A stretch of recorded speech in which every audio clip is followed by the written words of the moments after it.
તો hello guys, કેમ છો બધા? તો આજે અમે બનાવવાના છીએ કેસર ડ્રાય ફ્રૂટ શ્રીખંડ. તો તેના માટે અમે સૌપ્રથમ પહેલાં ખાંડ દળી લીધી છે. પછી જે રાતના દહીં મેળવ્યું હતું અને પાણી કાઢ્યું હતું તેને લઈ લેવાનું છે અને પછી તેને હલાવી લેવાનું છે અને પછી તેમાં દળેલી ખાંડ ઉમેરી દેવાની છે અને તેને મિક્સ કરી દેવાનું છે, જો બિલકુલ આ રીતે. અને પછી તેમાં કેસર કલર નાખવાનો છે અને પછી તેમાં ડ્રાય ફ્રૂટ કાજુ, બદામ અને દ્રાક્ષ નાખવાની છે. અમે અહીંયા બદામ નથી નાખી, અમે અહીંયા કાજુ અને દ્રાક્ષ જ નાખી છે. કાજુને તમે આખા પણ નાખી શકો છો અને તેને કટકા કરીને પણ નાખી શકો છો.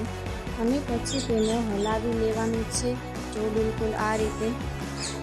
પછી જો કેવું સરસ મજાનું કેસર ડ્રાયફ્રૂટ શ્રીખંડ બની ગયું.